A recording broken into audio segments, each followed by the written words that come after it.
Hello दोस्तों, कैसे हो आप सब। मैं हूं आपका मेज़बान मोहम्मद समीर और इस बार मैं फिर आपके सामने हाज़िर हुआ हूं एक नए व्लॉग के साथ में। जी हां दोस्तों, इस बार जो मेरा सफ़र है वो नैनीताल के लिए है और कल रात मैंने दिल्ली से ट्रेन पकड़ी थी काठगोदाम स्टेशन के लिए।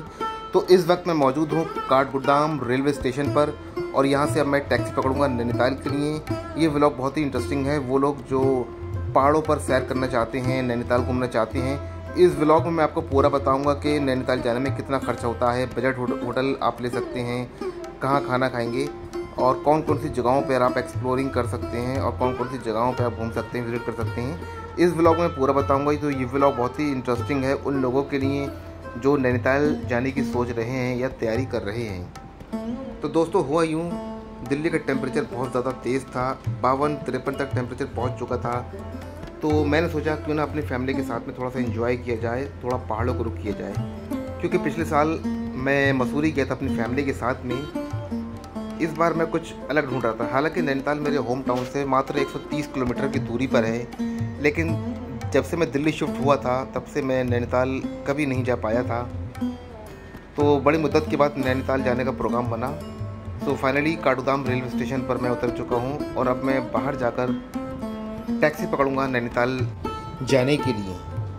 जी हाँ दोस्तों, अगर बात करी जाए काठगोदाम से नैनीताल की दूरी की, तो काठगोदाम से नैनीताल की जो दूरी है लगभग 35 से 40 किलोमीटर की है और ये एकदम से संकरा रास्ता है, खड़ी चढ़ाई है। अगर आप काठगोदाम रेलवे स्टेशन पर उतर रहे हैं तो यहाँ से आप अपनी डायरेक्ट टैक्सी भी कर सकते हैं, शेयरिंग टैक्सी भी कर सकते हैं, या फिर आप अपना बाइक या स्कूटी भी आप रेंट पे ले सकते हैं। बाइक और स्कूटी का जो पर डे का रेंट है वो है 500 रुपये का। और आप शेयरिंग टैक्सी में जाते हैं तो आपको पर हेड देना पड़ता है 200 से 250 रुपये। और अगर आप अपनी कंप्लीट टैक्सी बुक करते हैं तो उसमें आपको थोड़ा नेगोशिएट करना पड़ता है। ये लोग आपसे 2000 की डिमांड रखेंगे, कोई 2200 मांगेगा, कोई 2400 मांगेगा, बट आपको थोड़ा सा इनको बार्गेनिंग करना पड़ेगी, थोड़ा सा नेगोशिएट करना पड़ेगा।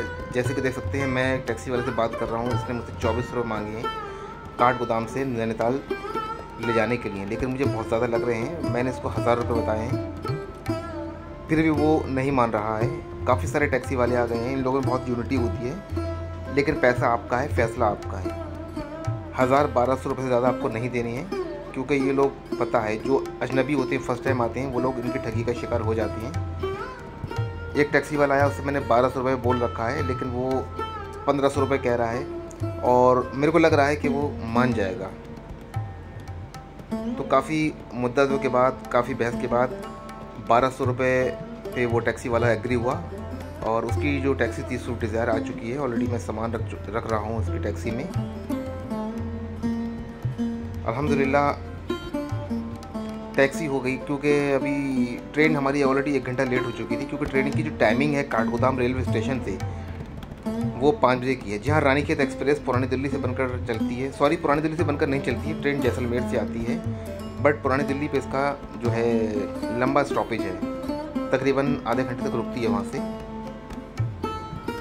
और हमारी ट्रेन 6:30 बजे आई थी, 1-2 घंटा लेट से हो गई थी, लेकिन फाइनली हम पहुँच गए टाइम से, ज़्यादा लेट नहीं हुए। तो फाइनली अब हम लोग नैनीताल की जानिब जा रहे हैं। ये देख रहे हैं आप, ये नैनीताल को सीधी सड़क जा रही है, घुमावदार रास्ता है, पहाड़ी पर गाड़ी को चढ़ाना पड़ता है, 35 किलोमीटर की खड़ी चढ़ाई है ऊपर की।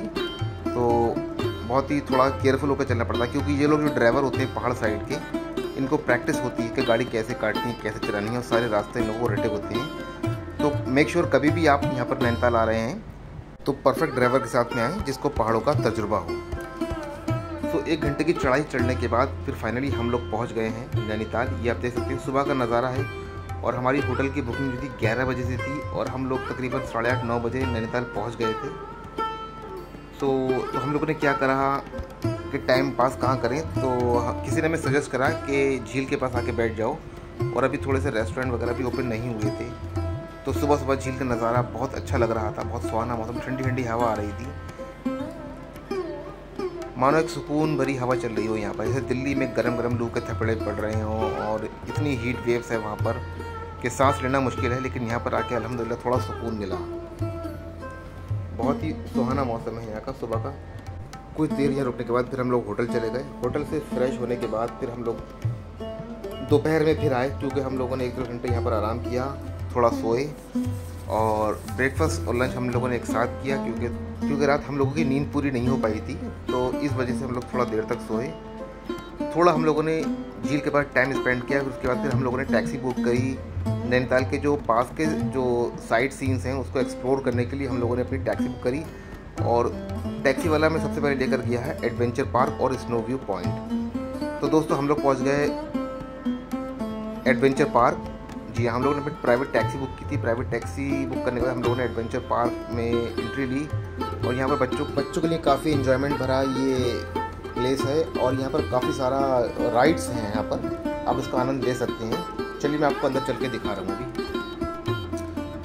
गाइस इस वक्त बज रहा है शाम का 5, और यहाँ का जो टेम्परेचर अगर मैं आपको बताऊँ तो मुश्किल से 20 या 22 का टेम्परेचर होगा। जिस वक्त हम लोग दिन में उतरे थे, दिन में यहाँ पर टेम्परेचर थोड़ा ज़्यादा था, हाई टेम्परेचर था, बट अब टेम्परेचर बहुत ही जो है नीचे जा रहा है और मज़ा आ रहा है, क्योंकि हल्की सी ठंडी ठंडी हवा चल रही है। बहुत ही अच्छा लग रहा है, यहाँ पर बहुत सुकून लग रहा है। ऐसा लग रहा है सांस आराम से ले मिल रही है। लिटरली बताऊँ, दिल्ली में कल परसों में इतनी गर्मी थी कि लग रहा था कि सांस लेना मुश्किल हो जाएगा। सो फाइनली हम लोग अंदर पहुंच चुके हैं एडवेंचर पार्क में। अब देखते हैं बच्चे कौन सी राइड करने की जिद करेंगे। पहले ज़रा अंदर चलकर थोड़ा देख लें कि यहाँ पर क्या क्या फैसिलिटी है और कौन कौन से झूले हैं यहाँ पर। दोस्तों ये जो एडवेंचर पार्क है ये स्नो व्यू पॉइंट के ठीक सामने ही है, यानी कि एक ही जगह पर 2 पॉइंट आप कवर कर सकते हैं। स्नो व्यू पॉइंट आने के लिए आप रोपवे से भी आ सकते हैं, या फिर आप अपनी प्राइवेट टैक्सी बुक करके भी आ सकते हैं। तो मैंने रोपवे से आना मुनासिब नहीं समझा और मैंने अपनी टैक्सी बुक करी, क्योंकि रोपवे से अगर आप स्नो व्यू पॉइंट आ रहे हो तो एक आदमी का उसमें पड़ता है 370 रुपये, यानी कि 2 आदमी आपके हुए तो आपको 6 से 40 रुपये देना पड़ सकते हैं, और बच्चे का भी इसमें आधा टिकट लगता है। बट मैंने 800 रुपये में पूरी टैक्सी बुक कर ली थी, और वो मुझे स्नो व्यू पॉइंट के अलावा काफ़ी सारे कुछ यहाँ पर एक्सप्लोरिंग कराएगा। जो एयर कंडीशन गुफाएं हैं यहाँ पर, AC केव्स उसको बोलते हैं, वो है, और सुसाइड पॉइंट है, और आपका स्नो व्यू पॉइंट है। काफ़ी सारे पॉइंट मुझे कवर कराएगा 800 रुपये में, तो मुझे ये मुनासिब लगा, तो मैंने 800 रुपये में पूरी कंप्लीट टैक्सी कर ली, जबकि मुझे 4-5 पॉइंट वो कवर कराएगा। तो मुझे ये ऑप्शन ज़्यादा बेटर लगा, क्योंकि रोपवे में से हम लोग 370 रुपये में सिर्फ एक ही पॉइंट कवर कर सकते थे, तो इसी वजह से मुझे ये थोड़ा बेहतर ऑप्शन लगा, इसलिए मैंने टैक्सी का ऑप्शन चुना। बट अब प्रॉब्लम ये है कि मेरे बच्चे ज़िद कर रहे हैं झूला झूलने की, बट यहाँ पर मुझे कुछ एडवेंचर पार्क में कुछ ऐसा ख़ास नहीं लग रहा है कि बच्चों के लिए कुछ ऐसा हो। काफ़ी छोटा सा एडवेंचर पार्क है। हाँ, बड़ों के लिए काफ़ी ख़तरनाक राइड्स है, जिसको आपको देखोगे तो आपकी रूह हिल जाएगी, बट वो बहुत ज़्यादा रिस्की है, तो मुझे सही नहीं लगा। तो फाइनली अब बच्चों ने डिसाइड किया है कि वो पुशिंग कार में बैठेंगे। ये देखिए, ये इस तरह का यहाँ पर आप राइडिंग का आनंद ले सकते हैं, बट उसके लिए यहाँ पर दिल बहुत मजबूत होना चाहिए। बाप रे बाप, मैं तो कभी ज़िंदगी में नहीं बैठ पाऊँ। राइडिंग से पहले हम लोगों ने सोचा क्यों ना इस सीढ़ी से ऊपर चढ़ा जाए, यहाँ पर क्या हो रहा है। किसी ने बताया कि यहाँ से हिमालय दर्शन है, यानी कि हिमालय के पहाड़ दिखते हैं। वहाँ पर दूरबीन वाला खड़ा रहता है, वो आपसे 100 रुपये लेता है, वो आपको पता नहीं कौन कौन से पहाड़ दिखा देता है। ये देखिए, ऊपर आने के बाद हमें एक और चीज़ देखने को मिली। ये एक सबसे ख़तरनाक राइड है ये।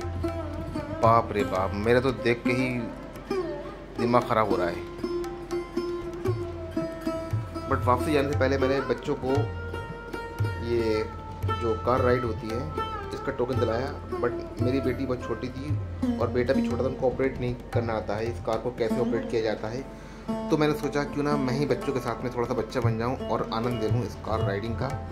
और यहाँ पर कुछ काफ़ी ज़्यादा रश भी नहीं था, और ये काफ़ी छोटा सा एडवेंचर पार्क है, और बच्चों के लिए मैं बताऊँ आपको तो कुछ भी नहीं है यहाँ पर आना सब वेस्ट ऑफ टाइम है। हाँ, आप यहाँ से फारिग होने के बाद आप स्नो व्यू पॉइंट जा सकते हो, बहुत ही बेहतरीन सेल्फी पॉइंट है, जो कि मैं आपको 5 मिनट के बाद यहाँ से ले जाने वाला हूँ, जब तक मैं थोड़ा बच्चों के साथ में एंजॉय कर लूँ। ओहो, तो गाइस राइड पूरी होने के बाद फिर हम लोग एडवेंचर पार्क को हमने कह दिया बाय बाय, और हम लोग जा रहे हैं, इसके ठीक सामने है स्नो व्यू पॉइंट। जी हाँ दोस्तों, वहाँ पर स्नो व्यू पॉइंट का जो नज़ारा है देखते ही बनता है। वाह, माशाल्लाह, सुभान अल्लाह। देखिए क्या नज़ारा है पीछे का, हरी हरी पहाड़ियाँ नज़र आ रही हैं, और इसके पीछे पूरा नैनीताल शहर जो है यहाँ से नज़र आता है। लेकिन फ़िलहाल इस टाइम थोड़ा नज़र नहीं आ रहा है, क्योंकि शाम को 5:30-6 बज रहे हैं। अगर हम दिन में आते तो पूरा नैनीताल शहर आपको यहाँ से नज़र आता है। ये देखिए, ये है अल्लाह की कुदरत और उसकी खूबसूरती। माशाल्लाह, हदीसों में आया है कि अल्लाह की बनाई हुई हर चीज़ की आप तारीफ़ करो। यह ज़मीन आसमान को बनाने वाला अल्लाह है और हम सबको पैदा करने वाला भी अल्लाह सुब्हानहू व तआला है। तो माशाल्लाह, ये खूबसूरत शहर भी अल्लाह सुब्हानहू व तआला ने ही बनाया है, क्योंकि पहाड़ों के बीच में एक खूबसूरत सी झील है। इसी झील को देखने के लिए ही लोग दुनिया के कोने कोने से आते हैं और यहाँ का लुत्फ़ लेते हैं। अल्लाह अकबर। So finally snow view point को भी हम लोगों ने कवर कर लिया। अब जा रहे हैं हम अपनी दूसरी मंजिल की जानिब। देखते हैं टैक्सी वाला अब हमें कहाँ लेकर जाता है। ये यहाँ का कुमाऊनी जो ट्रेडिशनल ड्रेस है। दोस्तों, अगर बताऊँ आपको कि नैनीताल कहाँ पर मौजूद है, कहाँ पर स्थित है, तो नैनीताल उत्तराखंड के कुमाऊं पर्वत श्रृंखला में मौजूद है। जी हाँ, यहाँ पर आप टैक्सी से, बाय रोड, बाय बस, किसी माध्यम से यहाँ पर आप आ सकते हैं। फ़िलहाल मैंने जो है ट्रेन का रास्ता चुना था। अब हम जा रहे हैं अपनी दूसरी मंजिल की जानिब, क्योंकि मेरी मिसेस और मेरे बच्चे थोड़ा रुक गए थे। कुछ यहाँ पर उनको फ़ोटोज़ निकाल लेते, कुछ सेल्फीज़ निकाल ली थी। और बहुत सारी सेल्फीज़ और फ़ोटो लेने के बाद हल्का सा यहाँ का हम लोग मार्केट एक्सप्लोर करते हुए अब बाहर की जानिब जा रहे हैं।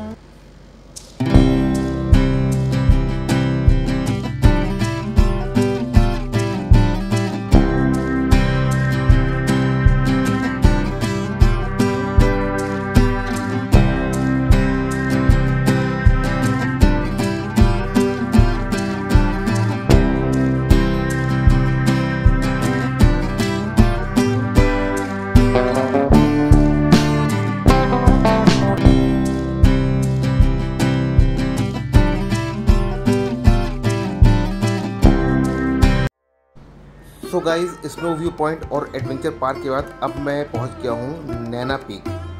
जी हाँ, इसको नैनी पीक क्यों कहा जाता है, क्योंकि यहाँ से पूरा नैनीताल का नज़ारा दिखता है और नैनी झील यहाँ से साफ नज़र आती है। इसको हम नैनी पीक पॉइंट कहते हैं। जी हाँ, ये बहुत ही ऊंची पहाड़ी पर मौजूद है और यहाँ से पूरे नैनीताल शहर का नज़ारा आपको देखने को मिलता है। इसी वजह से इसको नैना पीक या नैनी पीक कहा जाता है। बहुत ही शानदार नज़ारा है माशाल्लाह। इस जगह पर आकर मुझे मज़ा आ गया, क्योंकि यहाँ बहुत ही अच्छा सेल्फी पॉइंट था, बहुत ही अच्छा व्यू आ रहा था। तो नैना पीक कवर करने के बाद फिर हम लोग पहुँच जाते हैं एयर कंडीशन केव, यानी कि ठंडी गुफाओं में। यहाँ जैसे कि ड्राइवर ने मुझे बताया था कि यहाँ पर एसी से भी ठंडी हवा आती है।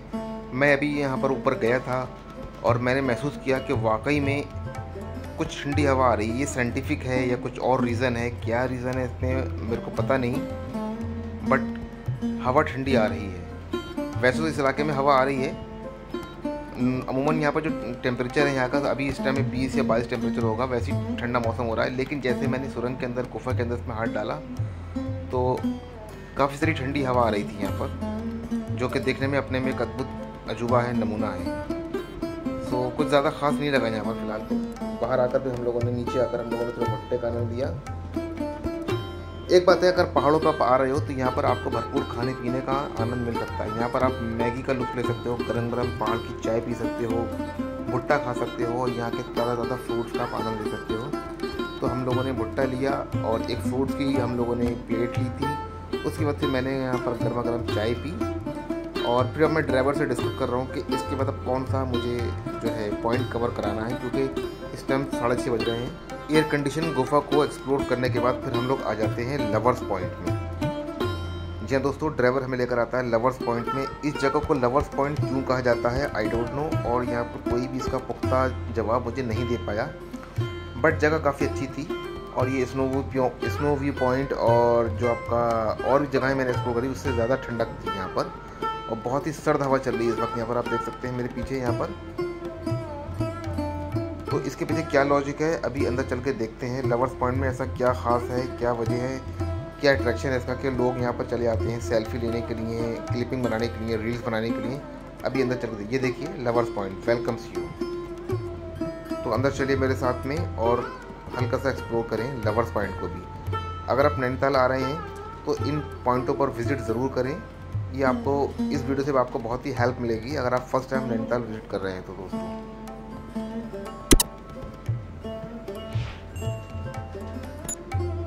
बाप रे, कभी नीचे चलना पड़ रहा है, कभी ऊपर चढ़ना पड़ रहा है। यहाँ पर अगर आप हिल स्टेशन पे आते हैं तो आपको इन चीज़ों की थोड़ी सी 2-4 दिन के लिए आदत ज़रूर डालना पड़ेगी, क्योंकि कभी आपको चढ़ाई चढ़नी पड़ेगी, कभी आपको चढ़ाई उतरनी पड़ेगी और आप पिंडलियों में आपका थोड़ा हल्का सा दर्द हो सकता है। तो अपने साथ में कुछ मालिश के लिए तेल वेल आप ज़रूर ला के रख लें, बेहतर रहेगा आपके लिए अगर आप कुछ इस तरह का कुछ मूव वगैरह लेकर आते हैं। क्योंकि एक दिन की चढ़ाई में और एक दिन की जो भी मेरा सफ़र रहा है अभी ऑलमोस्ट, अभी मेरे टांगों में बहुत दर्द हो रहा है। अगर मैं शाम को लेटूंगा तो लेटते ही मुझे नींद आ जाएगी। चलिए देखते हैं क्या ख़ास है इस लवर्स पॉइंट में। लेकिन एक कंफ्यूजिंग वाली बात यह है, कोई इसको लवर्स पॉइंट कहता है तो कोई इसको सुसाइड पॉइंट भी कहता है। बट इसके पीछे क्या लॉजिक है, क्या रीज़न है, आई डोंट नो। और ना ही इसका कोई मुझे अभी जवाब दे पाया। मैंने ड्राइवर से पूछा तो ड्राइवर ने बस मुझको ऐवी से आंसर दिया, हाँ ये है वहाँ है। यहाँ पर लोग मिलते थे, जो कपल्स आते हैं वो मिलते थे। बट हो ना हो, यहाँ का जो नज़ारा आ रहा है, पीछे का व्यूज़ आ रहा है, पहाड़ियाँ दिख रही हैं, माशाल्लाह ये काफ़ी अच्छा नज़ारा है। पैसे वसूल। अब तक का सबसे बेस्ट जो मुझे सीन लगा है यहाँ पर लगा है, और यहाँ की हवा जो चल रही है वो स्नोवी पॉइंट से भी ज़्यादा ठंडी हवा चल रही है। माशाल्लाह क्या नज़ारा है। ओह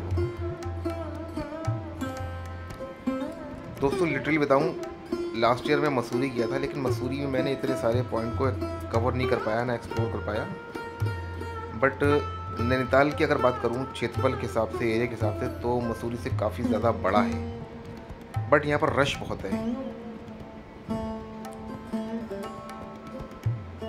देखिए पीछे से बहुत ही अच्छा नज़ारा। ये ऊंची पहाड़ियाँ, ये भी कुमाऊं की सब पहाड़ियाँ हैं, नैनीताल की पहाड़ियाँ हैं। इधर से पूरा नज़ारा लेता। मैं चाह रहा था एक सेल्फी लेना अकेले में, बट मौका ही नहीं मिल पा रहा था, क्योंकि यहाँ पर एक हट रहा था तो एक सेल्फी ले रहा था। तो काफ़ी मशक्क़त करने के बाद फिर मुझे थोड़ी सी जगह मिली और मैंने अपना जो है सेल्फी ली है, थोड़ी सी हल्की सी क्लिप बनाई, जो कि मैं आपको दिखा रहा हूँ। लेकिन ये जगह मुझे बहुत अच्छी लगी, बहुत सुकून भरी जगह लगी। दोस्तों, अगर आप लोग नैनीताल आ रहे हैं तो लवर्स पॉइंट को एक्सप्लोर करना बिल्कुल भी ना भूलें। तो ये जगह एक्सप्लोर करने के बाद हम लोग आ गए अपने होटल, और हमने वहाँ थोड़ा रेस्ट किया और डिनर के लिए बाहर आ गए। और डिनर करने के बाद फिर हम लोगों ने नैनीताल के मॉल रोड को थोड़ा एक्सप्लोर किया।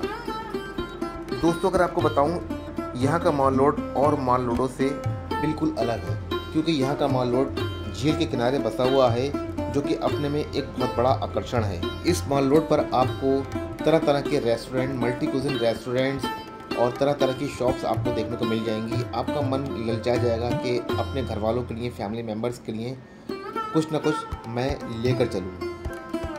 तो दोस्तों, मॉल रोड एक्सप्लोर करने के बाद फिर अब हम लोग आराम करेंगे, और कल का जो हमारा दिन है हम लोग ज़ू जाएंगे, ज़ू को एक्सप्लोर करेंगे, क्योंकि नैनीताल के बहुत सारे पॉइंट्स हमने अभी कवर नहीं किए हैं। ज़ू से आने के बाद फिर मैं आपको लेकर चलूँगा तिब्बती मार्केट, और वहाँ पर वर्ल्ड फेमस सोनम के मोमोज़। जी हाँ दोस्तों, अगर नैनीताल आएँ और आपने सोनम के मोमोज़ नहीं खाए तो कुछ भी नहीं किया। तो मॉल रोड हम लोग एक्सप्लोर करने के बाद अब जा रहे हैं अपने रूम की तरफ। तो दोस्तों, इस ब्लॉग में अब इतना ही। अब कल नए ब्लॉग में आपसे फिर मुलाकात होगी। तब तक अपना ख्याल रखें। बाय बाय, अल्लाह हाफिज़।